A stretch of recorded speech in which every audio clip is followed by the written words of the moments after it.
Bien-aimés frères et sœurs, shalom. Je suis homme de Dieu, Mvula Philippe. Je viens aujourd'hui pour vous parler sur la nudité de notre Père, Adam et Ève. Pourquoi Dieu les a créés nus? Une fois que si nous regardons attentivement dans les Écritures, nous allons voir dans les livres d'Apocalypse, au chapitre 16, verset 15. Nous allons lire cette texte des Écritures.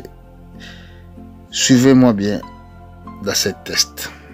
Qu'est-ce que la Bible nous dit? La Bible déclare: « Voici, je viens comme un voleur. Heureux celui qui veille et qui garde ses vêtements, afin qu'il ne marche pas nu et qu'il ne voit pas sa honte. » Vous voyez? Donc, devant Dieu, tu ne peux pas être nu. Bon. Prophétiquement, quelle était l'image de cette nudité que la Bible parle? Nous allons aller encore regarder une texte de l'Écriture dans le livre d'Apocalypse au chapitre 3. Nous allons monter vers verset 14. Écoutez la parole de Dieu. Écrit à l'ange de l'église de Laodicée, voici ce qu'il dit: Amen, le témoin fidèle et véritable, le commencement de la création de Dieu. Je connais tes œuvres. Je sais que tu es ni froid ni bouillant, puisque tu es être froid au bouillon. Ainsi, parce que tu es tiède et que tu es ni froid ni bouillon, je te vomirai dans ma bouche. Parce que tu dis que je suis riche, je me suis enrichi, je n'ai besoin de rien, et parce que tu ne sais pas que tu es malheureux, misérable, pauvre, aveugle et nu. Je te conseille d'acheter de moi de l'or éprouvé par le feu, afin que tu deviennes riche, et des vêtements blancs, afin que tu sois vêtu, et que la honte de ta nudité ne paraisse pas, une colure pour oindre tes yeux, afin que tu voies. Nous sommes dans la parole prophétique. Il nous enseigne la parole prophétique. Dieu, il exige aux bons croyants, aux chrétiens, d'être revêtus. Alors, mais au commencement, nous avons vu que l'homme était nu. L'homme n'avait pas de vêtements. Donc, nous comprenons et que les anciens jardins d'Éden étaient l'ombre des choses à venir. C'était une représentation de ce que Dieu fera au futur. Parce que dans ce jardin-là, Satan, il avait aussi le pouvoir de rentrer. Mais dans les jardins qui va venir, Satan, il n'y aura pas le pouvoir d'accéder. Ici, dans ce jardin qui était terrestre, Dieu descendait chaque soir. C'est l'image de l'église. Mais dans les jardins qui va venir, nous serons avec Dieu en permanence. Voilà le mystère de cet jardin d'Éden. Comme l'homme était ignorant, il ne savait pas qu'il était nu. Il peut rester à côté de Dieu. Mais les jours où que l'homme avait pris la connaissance de savoir qu'il était nu, il dit directement la chassant dans les jardins. Mais regardez ce qui était passé. Au rien que Dieu les chasse directement comme ça, non. S'il y avait quelque chose qui était passé, qui est très important de l'Église de les connaître ou de les savoir. Si nous regardons au chapitre 16, la Bible dit, il dit à la femme, j'augmenterai la souffrance de tes grossesses, tu enfanteras avec les douleurs, et tes désirs se porteront vers ton mari, mais il dominera sur toi. Ça, c'est le désir sexuel, là, ici. Qui se portera vers ton mari, il dominera sur toi. Donc, Dieu a fait que l'homme soit dominateur. Il a dit à l'homme, puisque tu as écouté la voix de ta femme et que tu as mangé de l'arbre au sujet duquel que je t'ai donné cet ordre, tu mangeras point, le sol sera maudit à cause de toi. C'est à force de peine que tu tireras ta nourriture tous les jours de ta vie. Ici, nous voyons la peine de travail. Pourquoi l'homme doit souffrir pour travailler? Parce que dès le départ, il a désobéi la loi de Dieu. Mais si nous montons vers verset 23, la Bible dit qu'Éternel dit, non, 21, Éternel dit, bon, au verset 21, la Bible dit, l'Éternel Dieu dit, ô Éternel Dieu fit à Adam et sa femme des habits de peau, il les a revêtis. Donc Dieu était obligé de tuer un animal. Cet animal qui n'a rien fait, qui n'a pas commis le péché, mais Dieu l'a tué. Pourquoi? Pour revêtir l'homme. Dans d'autres façons de parler, ou dans d'autres termes, ça veut dire la colère de Dieu, il était tombé à un animal qui était innocent. Est-ce que vous comprenez? Donc, pour prendre les peaux des animaux, pour que Dieu fasse les habits, il a fallu qu'il tue un animal. Là, nous voyons l'œuvre de Christ à Golgotha. Là, nous voyons que Dieu avait annoncé qu'il y aura un juste qui va mourir à cause des péchés de l'humanité. Et à cause de cela, l'homme, il va revêtir sa innocence. Et Dieu, il va faire tomber l'iniquité de tous les peuples à cet homme juste. C'était l'ombre des choses à venir. Donc, dans les jardins d'Éden, nous voyons vraiment tout mystère de l'évangile. Nous voyons tout mystère caché de l'évangile.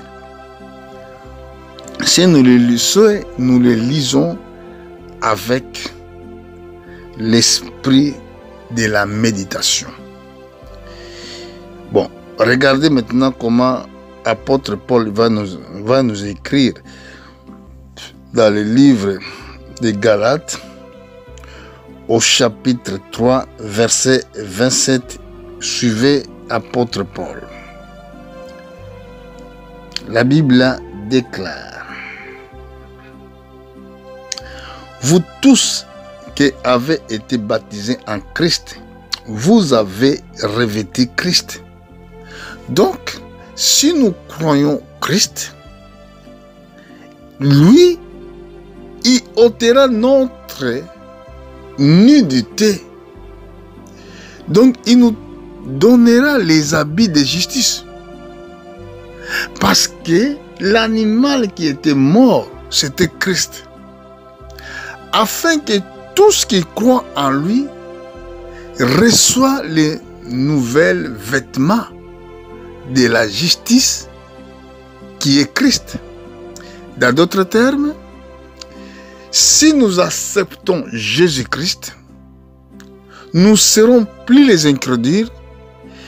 Lui, Christ, fera que notre nature soit comme nature de Dieu. Et l'apôtre Paul dit, vous tous qui vous avez été baptisés en Christ, vous avez revêtu Christ. Ça veut dire la nature de l'homme ne sera pas la nature adamique, ne sera plus la nature adamique, mais sera la nature divine, la nature des fils de Dieu. Parce que si nous sommes des fils, nous devons avoir la même nature comme notre Père. Nous devons avoir la même vie comme notre Père. Et c'est pour cela, si nous retournons dans les Écritures où nous sommes sortis, la Bible parle de nudité.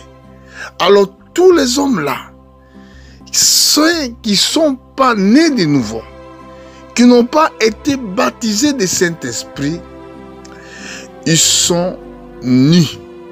Donc, pas de couverture. Vous savez, les habits, c'est ça qui nous donne le confort.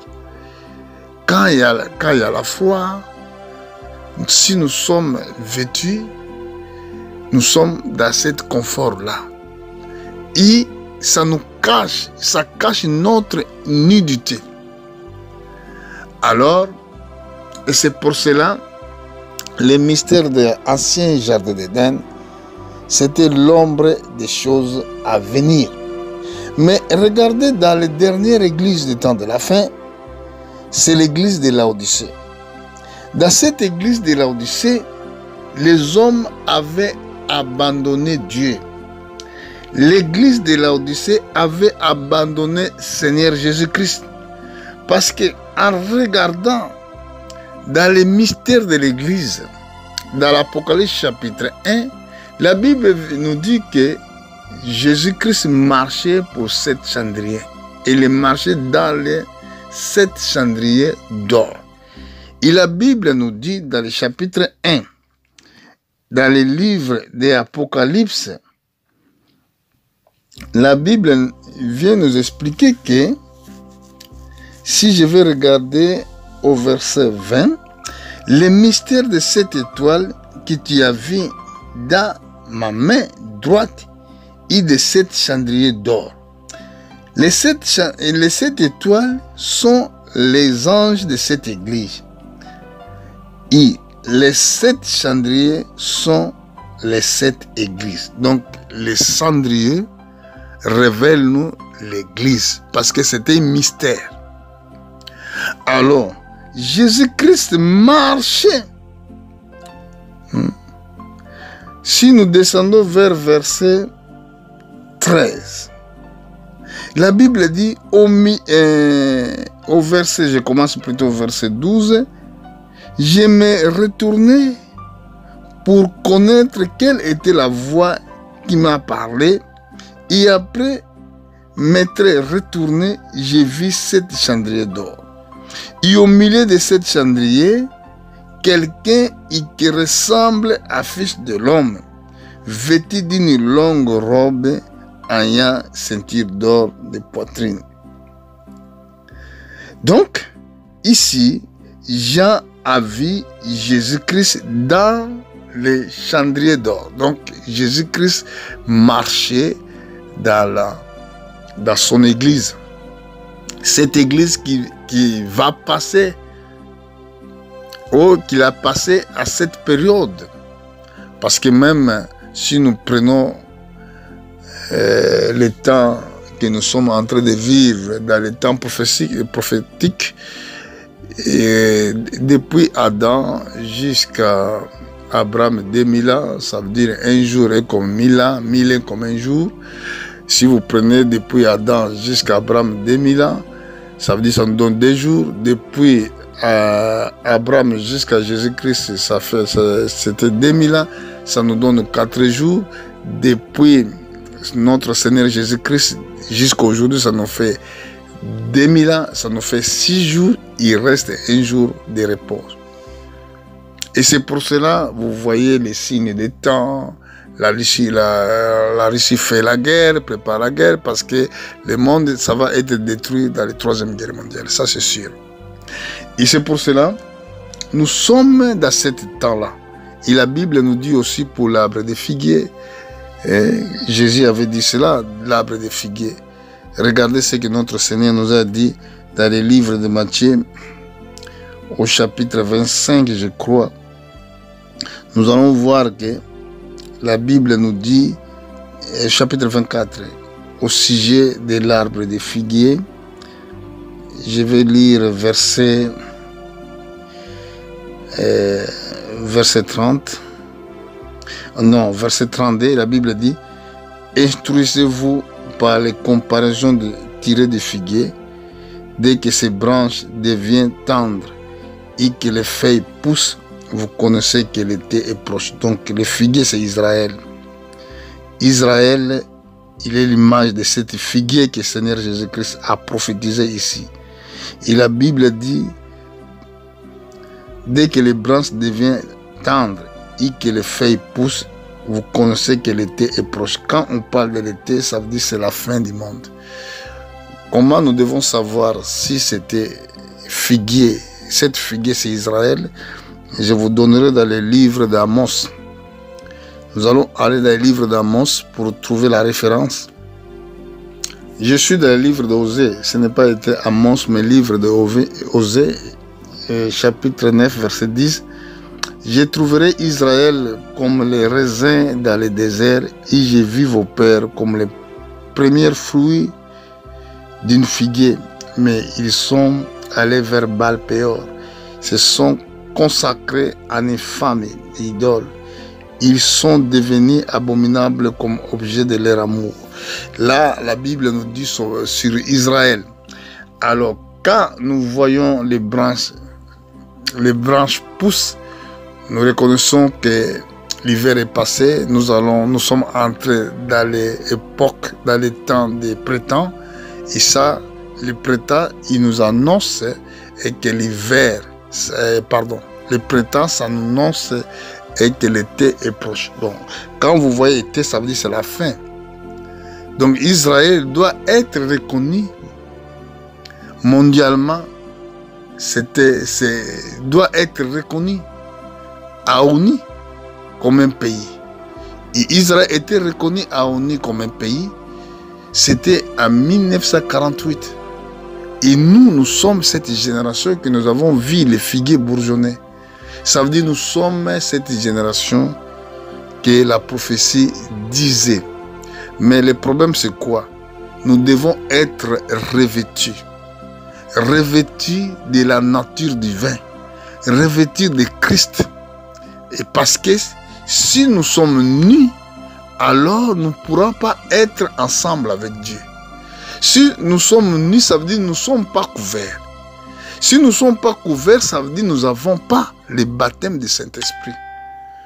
Nous allons regarder encore pour terminer cette intervention dans le livre de 2 Corinthiens au chapitre 5. Nous allons voir qu'est-ce que l'apôtre Paul nous a dit dans ses Écritures.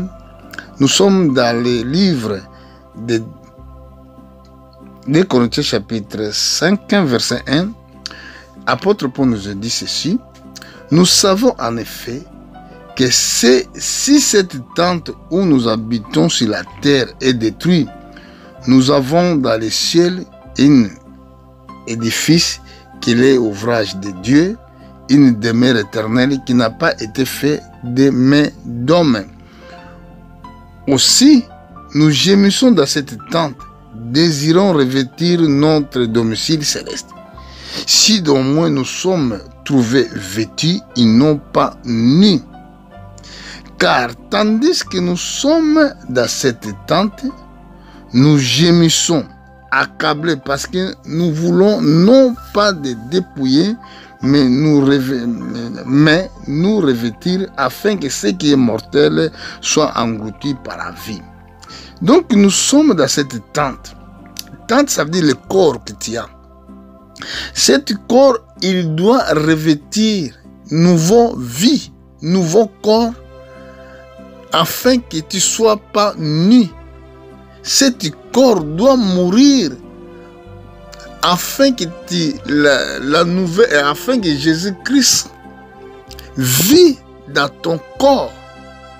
Alors, si tu vis encore, ça veut dire si dans cet corps tu vis encore selon les œuvres comment je dirais, si tu vis encore selon le monde actuel, tu mourras certainement. Parce que nous devons être revêtus. Oh, je voulais finir dans cette verset, mais il y a quelque chose pour confirmer ce que je suis en train de dire. Dans le livre de Romains, au chapitre 12, verset 1, qu'est-ce que l'apôtre nous dit? Il a dit que,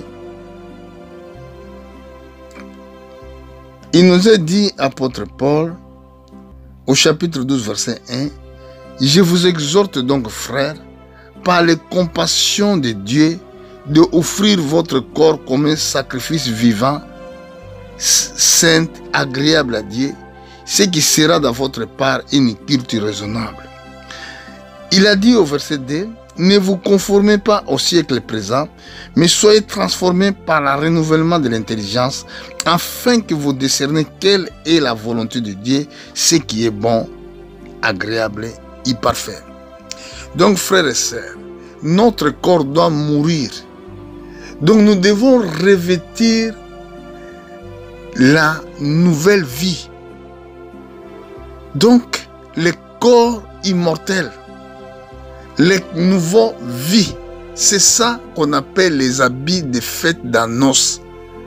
Donc, si nous n'avons pas ces habits-là, il sera pour nous trop difficile pour participer dans l'enlèvement de l'Église. Au chapitre 15, je crois, du livre de Corinthiens, Paul nous parle de la transformation du corps dans les jours du Seigneur. Bon, si notre corps il était revêtu, c'est là que c'est possible pour participer dans cet grand événement de l'enlèvement. Mais une fois que toi tu vis encore la vie mondaine, donc tu passes ton temps pour rien dans l'église, tu ne seras pas enlevé parce que le corps que Dieu va nécessiter, c'est le corps que lui nous a donné. C'est les vêtements de fête que lui nous a donné. Oh là là, c'est mystère ces choses. Apocalypse chapitre 9, chapitre 19. Je crois nous allons aller là-bas. Je suis dans le livre d'Apocalypse, au chapitre 19, verset 6. J'entendis comme une voix d'une foule nombreuse, comme un bruit de gros eaux, et comme bruit de fort tonnerre, disant Alléluia, car le Seigneur notre Dieu, Tout-Puissant, il est entré dans son règne. Réjouissez-nous, et soyons dans l'allégresse. Donnez-lui la gloire, car l'annonce de l'agneau sont venus, et son épouse s'est préparée. Il lui a été donné de se revêtir du félin, éclatant pur, car les félins, ceux-ci sont les œuvres justes des saints. Ange me dit, écris, heureux ceux qui sont appelés au festin des annonces de l'agneau. Il me dit, ces paroles sont les véritables paroles de Dieu. Vous voyez? Donc, personne ne peut rentrer dans cette fête d'annonce une fois que tu n'as pas des habits de fête. Jésus a illustré ça dans le livre de Matthieu, je crois au chapitre 25, si je ne me trompe pas, et que pendant que nous allons regarder ça. Si vous regardez dans le livre de Matthieu 22, verset 11-12, la Bible dit, le roi entra pour voir ce qui était à table. Il aperçut, il perçoit là un homme qui n'avait pas revêtu habit de noces. Il lui dit, mon ami, comment es-tu entré ici sans avoir un habit d'annonce? Cet homme était la bouche fermée. Donc pour dire que dans cette fête, nous devons avoir les habits. Et c'est pour cela que nous avons vu les mystères des jardins d'Éden. Les mystères pourquoi Dieu avait créé Adam et Ève être nus. Donc nous savons qu'après dans l'ère nudité, avant que Dieu les chasse dans les jardins, il a fait les habits de peau d'animal. Ça veut dire qu'il annonçait Christ. Il annonçait l'œuvre de la rédemption. Et à ce moment que je vous parle, frère, si tu n'as pas encore accepté Christ, tu es mort. Tu ne vivras pas. Tu es mort. Pourquoi? La Bible dit, allez partout dans le monde, prêchez l'évangile à toutes les créations. Celui qui croira et qui sera baptisé sera sauvé, et celui qui ne croira pas sera condamné. Parce qu'une fois que tu ne crois pas, comment tu vas avoir les habits de la noce? C'est très très difficile. Et c'est pour cela, l'image de nudité, c'était l'ombre des choses à venir. C'était prophétique. Et c'est pour cela, nous croyons Jésus-Christ comme unique notre sauveur. Nous sommes sauvés parce que nous avons reçu le Saint-Esprit. Le Saint-Esprit, ça veut dire c'est les habits des fêtes d'annonce, afin que à ce jour-là, nous participons à son règne. Pour aujourd'hui, nous disons que, frères, que Dieu vous bénisse. Nous viendrons autre jour pour vous apporter encore quelque chose de nouveau de la part du Seigneur. Que Dieu vous bénisse.